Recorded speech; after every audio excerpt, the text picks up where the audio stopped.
now seek your permission to speak in English, in the language that I'm more comfortable in.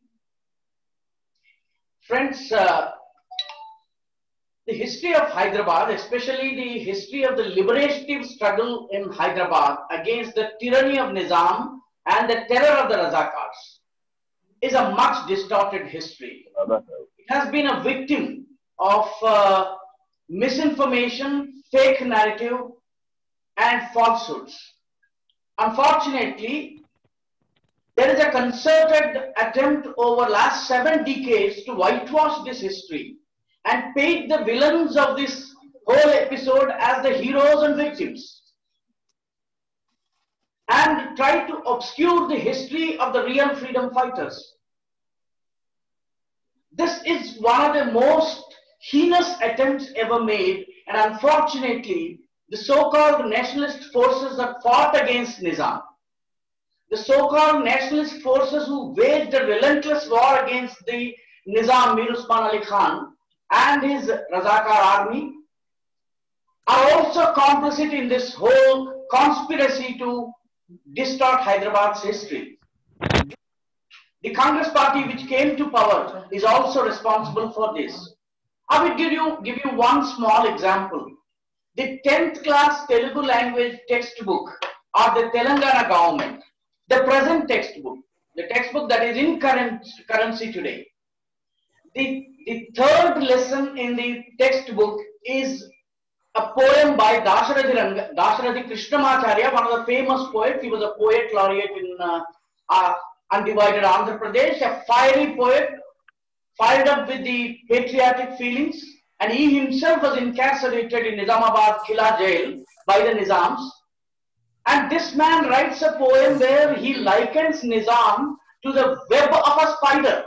Ma Nizam Taratarala Buju. This is what he says.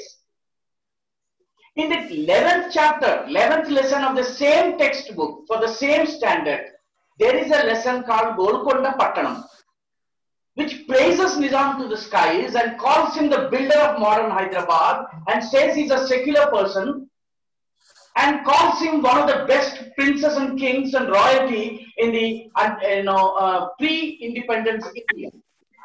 In the same textbook, you have someone criticizing Nizam, slamming Nizam, and in the same textbook in a later lesson, you have praises of Nizam, eulogies of Nizam, paeans sung to Nizam. This is the problem that the history of Hyderabad is facing. It's a question of fake narrative.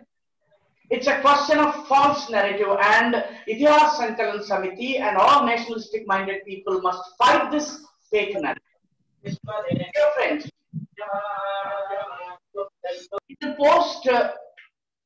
in the post-liberation phase, post-September 17, 1948, the Congress came to power.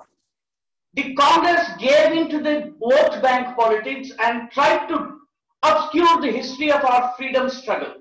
The government of Andhra Pradesh, undivided Andhra Pradesh, its archives department, which is a stone's throw away from the place where I am speaking from, has published a 4-volume book on the history of Hyderabad, history of the freedom struggle of Hyderabad, published by the archives department of Andhra Pradesh government. It was edited by one of the most eminent and well-known historians of Hyderabad city, Dr. Sarojini Regani. And this 4-volume book, I have perused through every page of this book, and I found that there is no mention of the word Razakar or Majlis Ittihadul Muslimin in these 4 volumes. A book coming from the government of India has no mention of the very Razakars who, at least according to the estimates given by the Arya Samaj, have completely decimated over 500 villages, raped, pillaged, and then looted the wealth of the people, and converted thousands of Hindus into refugees so that they take refuge somewhere in Marathwada, Maharashtra, or in Vijayawada, Guntur, Enur, so on and so forth. There is no mention of the word Razakar in the history books that have been published, authorized by the government of Andhra Pradesh. The Chief Minister who authorized the publications of this book is Mr. P.V. Narasimha Rao. the man who actually fought against the Nizams and Razakars for his right to wear a dhoti and say Vande Mataram. The B hostel, which is just 1 kilometer away from the place where I am speaking from, was the place where the Hindu boys were lodged, and P.V. Narasimha Rao was a student of this university, and he fought for his right to wear dhoti.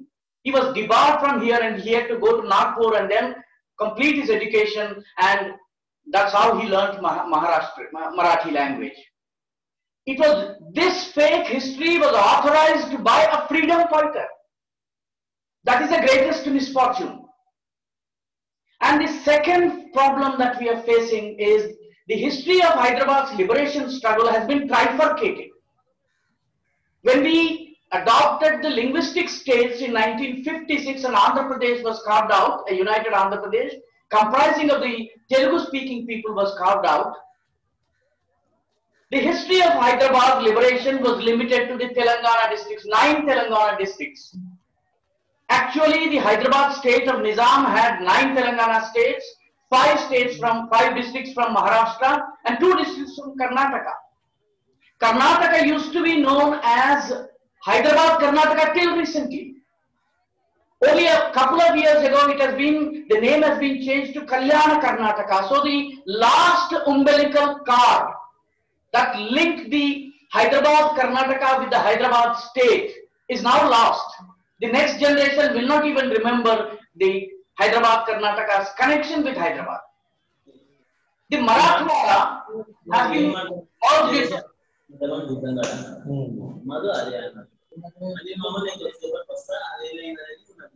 Marathwada has been merged into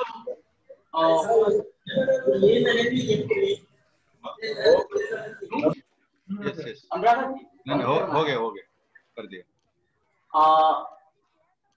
Nizam state of Hyderabad comprised 9 districts from Telangana, 5 districts from Marathwada, and 2 districts from Karnataka.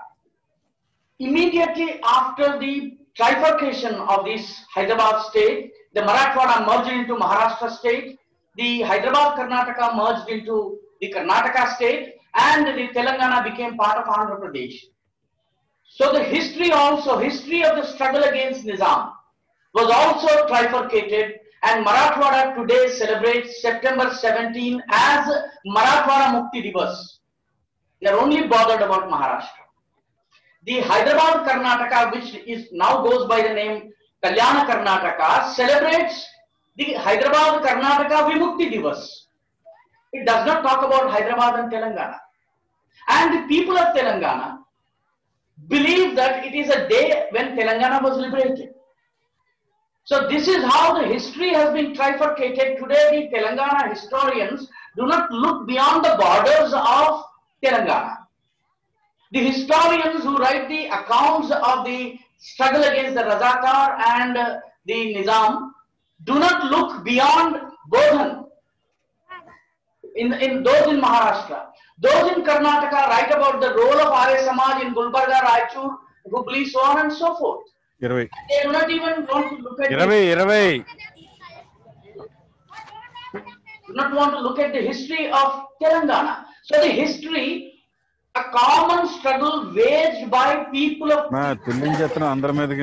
speakers has been trifurcated, and what we are now discussing is a truncated history. This is the second major problem that the history of Hyderabad's liberation struggle is facing. The third major problem is the falsification by the leftists, the communists. The communists try to equate the Hyderabad Telangana armed struggle with the Telangana liberation struggle. The Telangana armed struggle is different. It started by the end of 1946, ended in December 1951. It started in 1946 and ended in 1951. Whereas the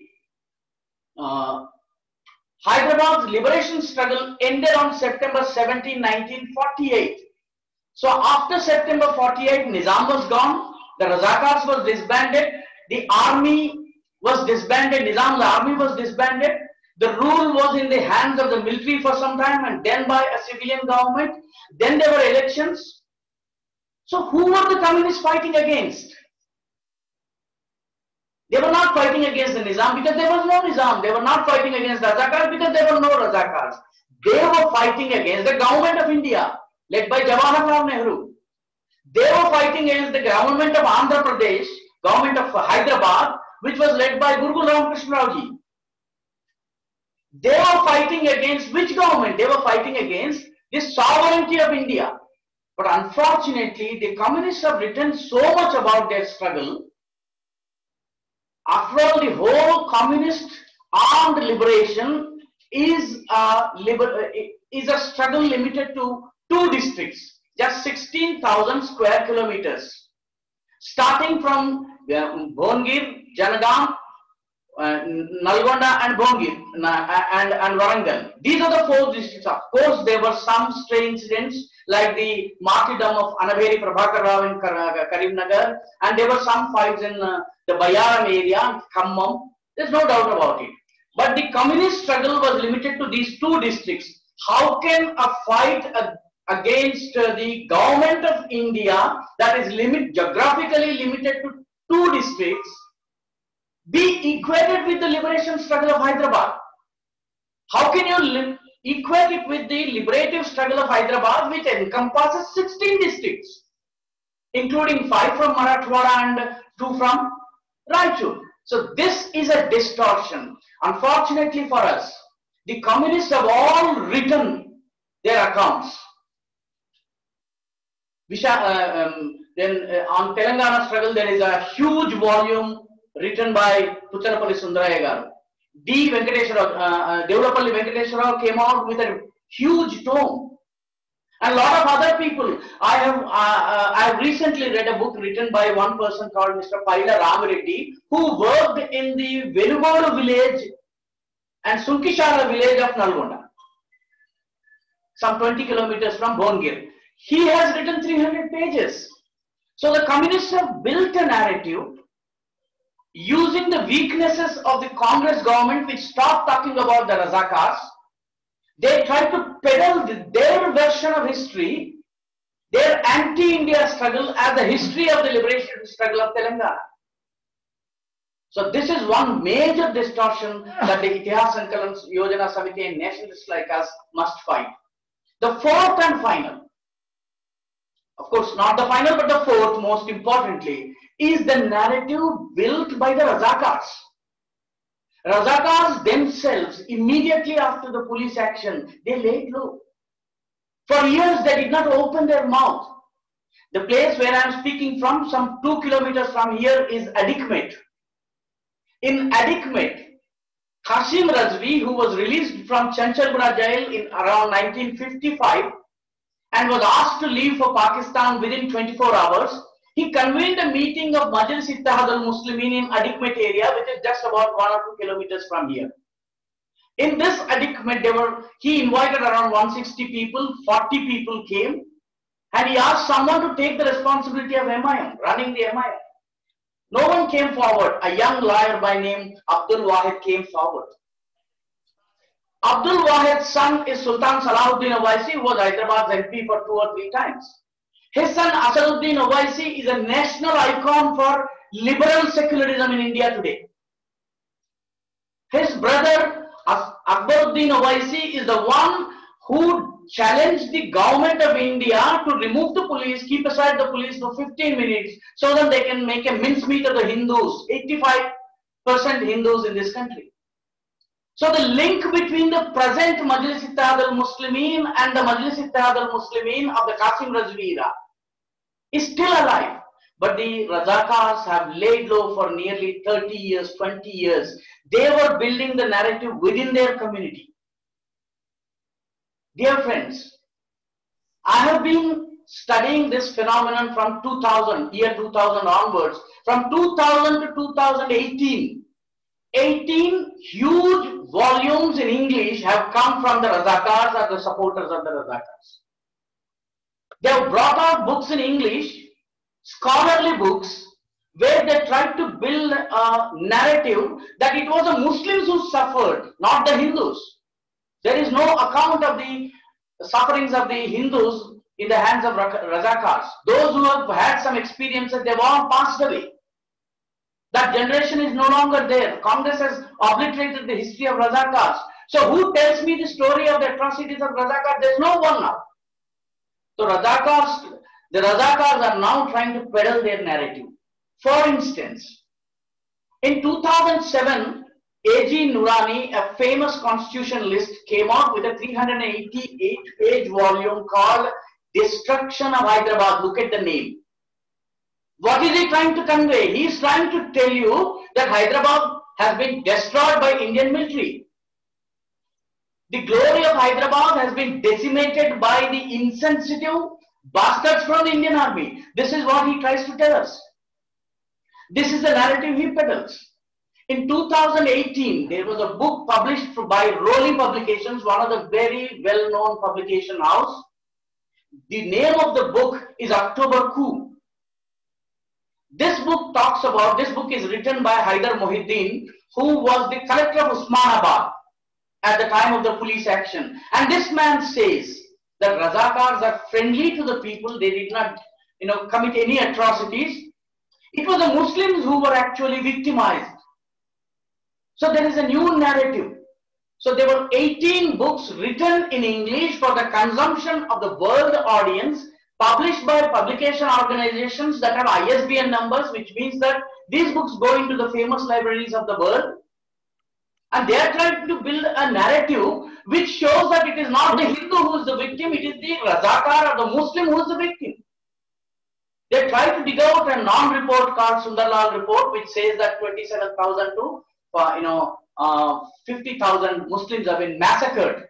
And if you today go to the internet and type Hyderabad liberation or Operation Polo or Razakar or Nizam Mir Usman Ali Khan, what you get is pro-Razakar content. The pro-India content, pro-patriot content, pro-nationalist content is in Telugu and in 70 pages, 60 pages, 50 pages. It does not reach the wider audience. So a false narrative is assiduously being built. So I think we have our task cut out. We need to debunk these false narratives. The narratives peddled by the Congress party, which went for the vote banks. The narrative peddled by the communists, the narrative peddled by the Razakars. The villains are now trying to portray themselves as the victims. This is a strange situation, and the people who fought, the Arya Samaj, the Hindu Mahasabha, the Andhra Pradesh State Congress, does not talk about it. Today we have the statue of Swami Ramananda Tirtha, the man who formed the State Congress Committee, Hyderabad State Congress, and fought against the tyranny of Nizam and the terror of Razakars. There is a statue right in front of the AP Telangana Assembly. Not a single congressman goes there to offer a flower at the feet of Swami Ram Tirtha today. So this is the kind of false narrative that is sought to be built. I think the narrative that the communists have built needs to be understood properly. This should not be seen in isolation. The communists, if you read the communist literature of 1946 to 49 and 50, People's Democracy, for instance, or the other organs of communists, you will understand that what happened in Hyderabad is not an isolated incident. You should not see it in silos. You should look at the Telangana armed struggle against the government of India along with the Ponapra Vailar struggle against the Travancore government in Kerala. The Tebhaga movement that happened in the 24 Pargana district of West Bengal, they all happened from 1946 to 48, 49, 50. The aim of all the three, uprisings was taking over the power, driving away the government of India, driving away the landlords, driving away everyone, and then taking possession of these three regions and form communist enclaves in the heart of India. One was Tebaga movement, which is a farmers movement against the landlords. The second was the Punnapra Vailar movement in Kerala, about which I think Nanda Kumarji can tell a lot more. The Punnapra Vailar was against the Travancore government. They wanted the Travancore Raja to go away. When India became independent, they opposed the merger of Travancore state, Cochin state into India, and they waged a war against government of India. In the same way they have done in Telangana. So these three incidents must be seen together. If you read People's Democracy in those days, these three movements are discussed together. So what happened in Telangana is not a fight against Vishnu Ramchandra Reddy or Hyderabad Jagirdar who owned about 1 lakh acres. It is an attempt to take away parts of India and declare communist state over there. This is something that we need to expose. The communists never denied the link between these three movements. Otherwise, how would Puttalapalli Sundaraya, who comes from the Andhra region, wages a battle in the heart of Telangana and writes the first book on the lessons from the Telangana armed struggle? It was a plan, a well laid out plan to carve out enclaves within India. I think these points need to be understood. And unless we understand this whole issue in its entirety and try to debunk the falsehoods, our battle against the falsification of the Nizam's liberative history will remain incomplete. I urge upon, I call upon the Itihas Sankalan Samiti. This year they have come out with wonderful videos which have talked about the first-hand experiences of the people who have suffered in the hands of Nizams. I have come out with 17 videos in Telugu, and during the course of these videos I came across about 100 persons who have had their own tales to tell. How my grandmom was killed, how my grandpa was killed, how my whole house was burnt. So there are 100 people still alive to tell the story, apocryphal nevertheless, but they are ready to tell the story. So I think we need to pull up all these stories and come out with a volume about the atrocities committed by the Razakars in individual villages. 40 kilometers from the place, from Hyderabad, is the place called Renukunta. Renukunta had a wonderful freedom fighter by name Chittalapudi Ramareddy. Songs used to be sung about him. One major source of history in Telangana could be the songs sung by a community called Balasantulu. It is an SC community, Balasantulu are an SC community. They used to sing in the markets, in the jatras and in all these festivals, and even during the the railway and bus travel. They used to board into the buses and they used to sing the story of Nakka Andalamma, the woman who was disrobed, denuded, and made to do a dance, and then immediately after the religious dance, it is known as Batkamma dance, and then she jumps into a well. Nakka Andalamma Katha used to be sung by the Balasantulu till 1970-1980. Balasantulu used to sing the song of Basav Manaya, who was the first MLA from Jogipe. I have collected that song. It was in Telugu. It is in Telugu, so there's no point in speaking, reading it out. The same way, this song of Pilayapalli Papa Reddy of Shamshabad, who terrorized the Razakars. It used to be sung in the villages. The Batkamma songs of Nakka Andalamma, the songs about Chittalapudi Ramareddy, I think all these need to be pulled up and a new narrative has to be built. And the first thing that we need to establish is the historical and apocryphal evidence of the attacks by the Razakars on the villages. Then we can go into the other aspects of the Nizam government, the attempts that he had made, how he wanted to buy Goa so that his arms can land. So all these things can be brought out later. So we have a huge task cut out for us. The Itihas Sankalan Samiti has to bring out the true history of Hyderabad's liberation struggle. Thank you so much. Dhanyavad.